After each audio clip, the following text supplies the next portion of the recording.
Perkenalkan, nama saya Christian Jericho Bulala, saya dari Fakultas Teknik Informatika dan NIM saya 41122139 dan mata kuliahnya yaitu ada statistika dan probabilitas.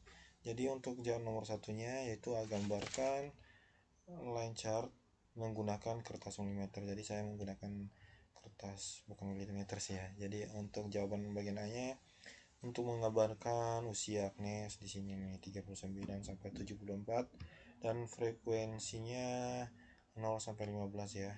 Jadi untuk nekturnya aja. Jadi untuk bagian B-nya itu buatlah tabel dengan kolom usia dan kolom frekuensi berdasarkan data pada line chart. Jadi untuk usianya itu kita buat tabel ya. Jadi untuk usianya kita buat tabel dari 0 30 dari usia Agnesnya ini dari 39 dari 74 ya, kita kasih tabel. Dan untuk frekuensinya kita dilihat dari titik gambar ini ya, 1 jadi 0 4 11 14 10 15 10 kita lihat dari titik-titik ini ya, 5 2 1. Jadi itu bagian B nya. Dan untuk nomor 2 nya perhatikan data X dan Y berikut ini, dan ada beberapa bagian A, B, C nya, yaitu untuk bagian A hitung X2 kuadrat dari setiap nilai X. Jadi kita coba menghitung nilai kuadratnya dari setiap nilai X, yaitu dari 15, jadi X kuadratnya segini ya hasilnya. Dan bagian B hitunglah X kali Y, perkalian antara X dan Y.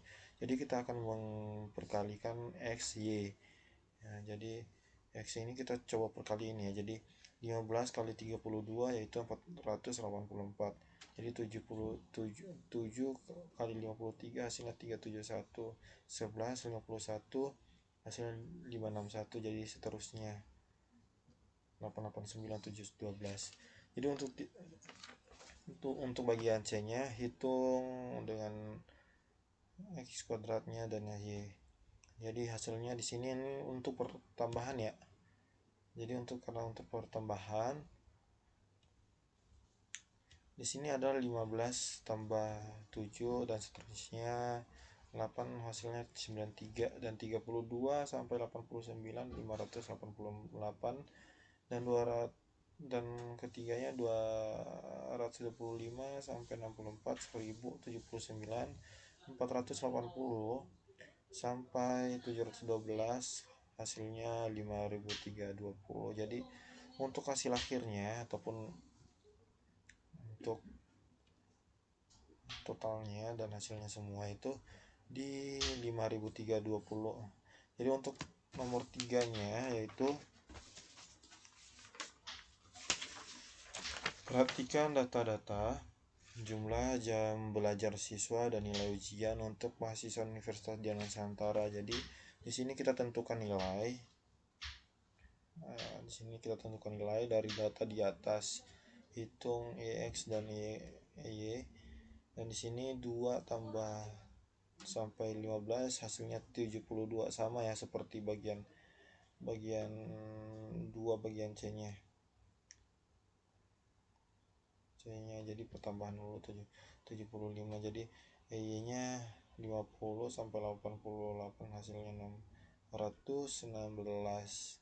Jadi untuk hitung nilai rata-ratanya X dan Y di sini ada X per 6 75 bagi 8 dan 616 8 nih.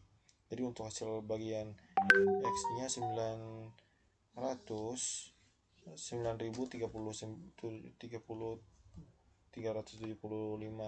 Jadi untuk total bagian Y nya 77.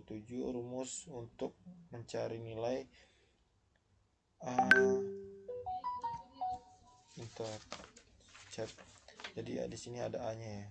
Untuk jawabannya A, untuk rumusan jawabannya hasilnya 57,77. Jadi untuk Y-nya menentukan kemiringan slope garis B. Ya, jadi untuk mencari nilai B perlu menghitung rumusan ini dan menggunakan rumus B ini. Dan untuk hasilnya itu 1444. Jadi untuk bagian M-nya menentukan persamaan regresi linear sederhana.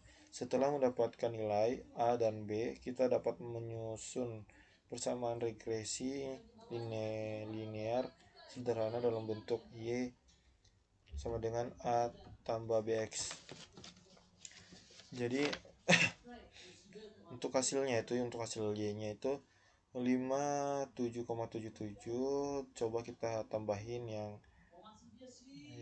I sama K ya. Jadi untuk totalnya itu kita tambahin 57,77, hasilnya tambah 1444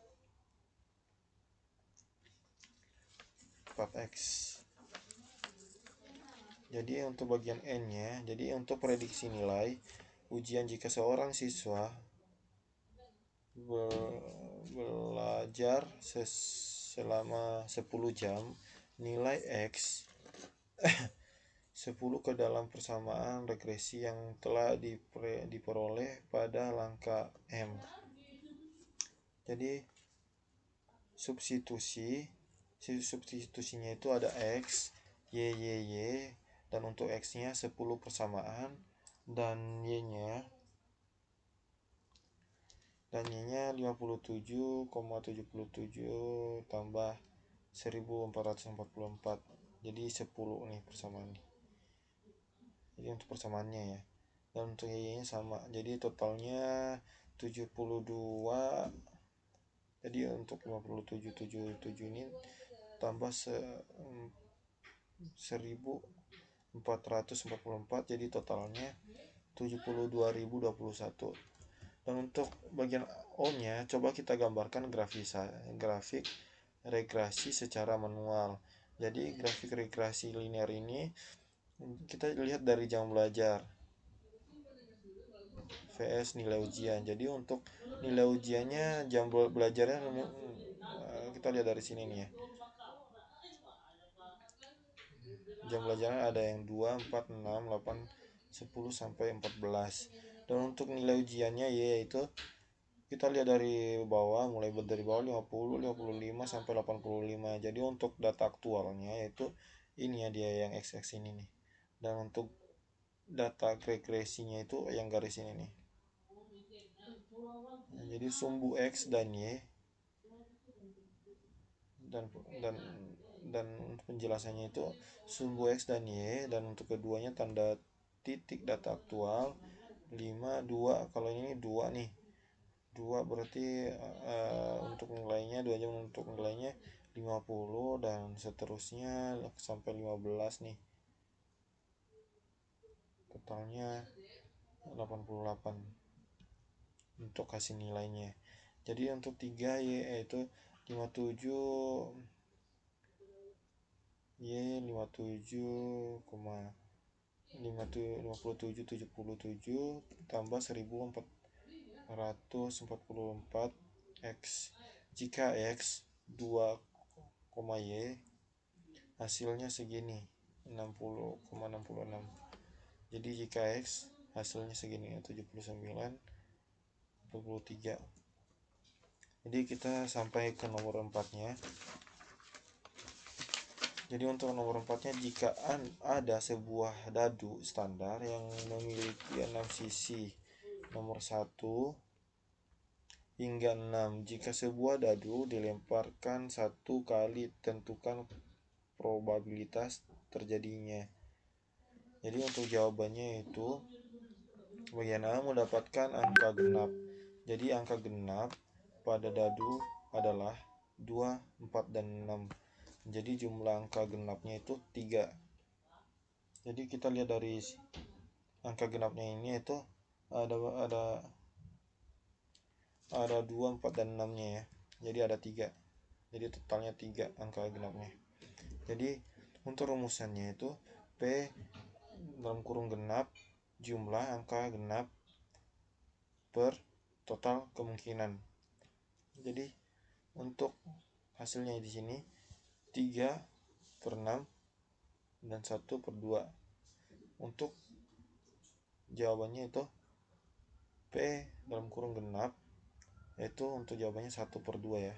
Jadi untuk bagian B mendapatkan angka lebih besar dari 4. Jadi angka lebih besar dari 4 pada dadu adalah 5 dan 6.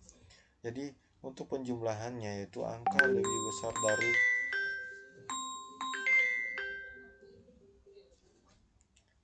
dari 4 sama dengan 2. Jadi P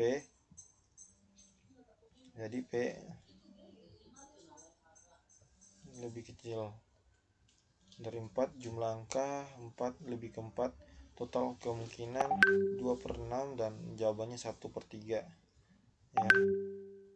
Jadi soalnya dia ke bawah tuh. Jadi bagian C nya mendapatkan angka yang merupakan kelipatan 3. Angka kelipatan 3 pada dadu adalah 3,6. Jadi jumlah angka kelipatan 3/2 sama dengan 2. Jadi untuk rumusannya P kelipatan 3 jumlah angka kelipatan, jadi total kemungkinan 2/6. Jadi untuk jawabannya ini karena kelipatan 3 jadi 1/3. Nah untuk nomor 5 nya ini sederhana sih untuk jawabannya. Jadi untuk pengumpulan data soalnya yaitu terhadap 20 responden dan isi data nama dan lokasi, kota, tempat tinggal berdasarkan data tersebut, lengkapi pertanyaan berikut. Jadi untuk bagian A ini kita coba buatkan tabulasi data responden dengan mengenai tabel berikut. Jadi untuk data-data responden di sini itu ada nama, beberapa nama sampai nama punya nama ini 15, dan untuk lokasinya ataupun kotanya itu ada Jakarta, Bandung, Surabaya, Yogyakarta, Semarang. Nah itu ya hasil bagian A-nya. Jadi untuk bagian B-nya berdasarkan lokasi